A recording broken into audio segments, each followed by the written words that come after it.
आजच्या व्हिडिओमध्ये आपण फक्त एवढं दिव्याबद्दल माहिती बघणार आहोत की दिवा कसा आपला शांत होणार नाही, दिवाची जी ज्योत आहे ती कुठल्या दिशेला असावी, त्याचबरोबर दिवा प्रज्वलित केल्यानंतर आपण कोणता मंत्र म्हणायचा आहे. तर मी तुम्हाला सगळ्यात आधी सांगते की तुम्ही जिथे दिवा लावणार आहात तिथे तुम्हाला एक प्लेट ठेवायची आहे. त्या प्लेटमध्ये तुम्हाला तांदळाने अष्टदल कमळ काढायचं आहे.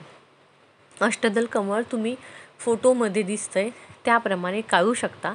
तुम्हाला त्या पद्धतीने अष्टदल कमळ काढायचं आहे. त्यानंतर लक्षात ठेवा तुम्हाला तांदळानेच काढायचं आहे. त्यानंतर तुम्हाला त्याला हळदी कुंकू वाहून हळदी कुंकू टाकायचं आहे. तिथे हळदी कुंकू वाहून पूजा करायची. आता कुणाकडे दगडाचे दिवे वापरले जातात, कुणाकडे जे पितळेचे असतात नंदादीप ते वापरले जातात.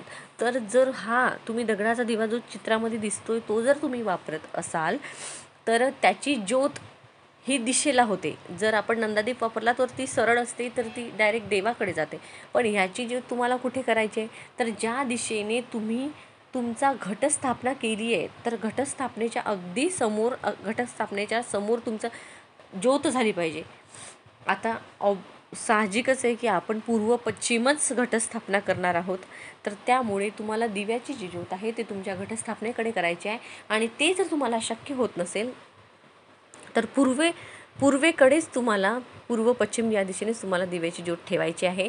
त्याचबरोबर मला तुम्हाला आणखी एक सांगायचं आहे की दिव्यामध्ये तुम्हाला जी वात टाकायची आहे ती तुम्ही 1.25 हात टाकू शकता, म्हणजे जास्तच टाका थोडी. आता प्रत्येकाकडे वेगवेगळ्या पद्धती आहेत. कुणी कापसाची वात वापरतं, तर कुणी कलावा घेतं. तर ते तुमच्यावर आहे की तुमच्याकडे काय प्रथा आहे.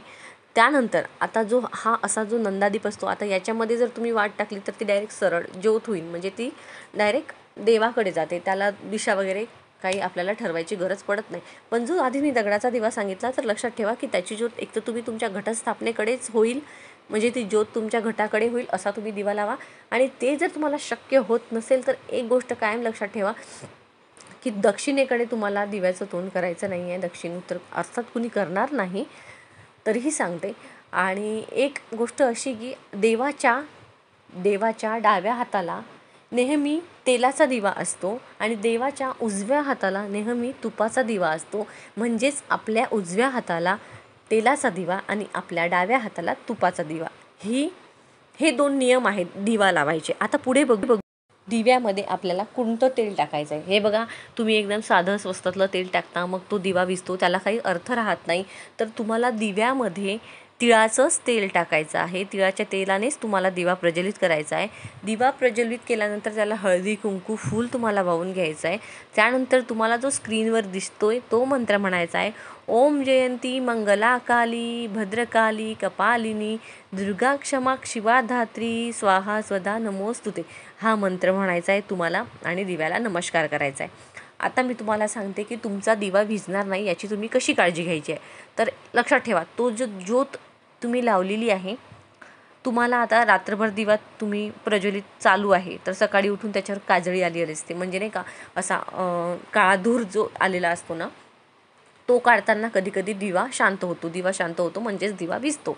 तर तो आपल्याला काय करायचं, एक छोटासा दिवा घ्यायचा आहे. तो दिवा त्याच्यामध्ये तुम्हाला तेल आणि वात टाकायचं आहे आणि तो दिवा तुम्हाला, तुमचा जो अखंड दिवा आहे ना, त्याने तुम्हाला तो पेटवायचा आहे, प्रज्वलित करायचा आहे. म्हणजे त्याच ज्योतीने तुम्हाला छोटा दिवा आधी पेटवून घ्यायचा आहे, नंतरच तुम्हाला तुमच्या जो अखंड दीप आहे त्याची काजळी वगैरे तुम्हाला काढायची आहे. जेणेकरून काजळी काढताना जर चुकून तुमच्या हातनं दिवा शांत झाला तर काहीही हरकत नाही, कारण आपण त्याच ज्योतीने एक छोटा दिवा प्रज्वलित केलेला असतो. आणि मग जर शांत झालाच तर त्या छोट्या दिव्याच्या ज्योतीने तुम्हाला तुमचा अखंड दीप हा प्रज्वलित करायचा आहे. समजलं? आता आणखी एक सांगते.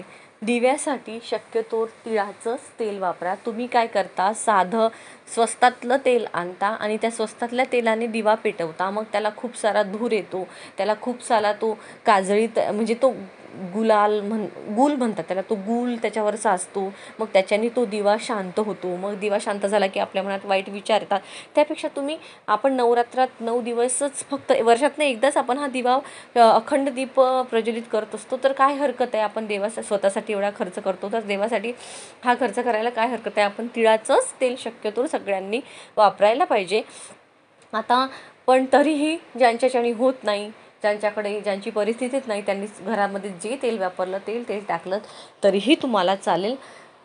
पण जमलंच तर तुम्ही तिळाचंच तेल वापरा. आणि दिवा शांत जरी झाला तरी काळजी करू नका, देव काही कुणाचं वाईट करत नाही.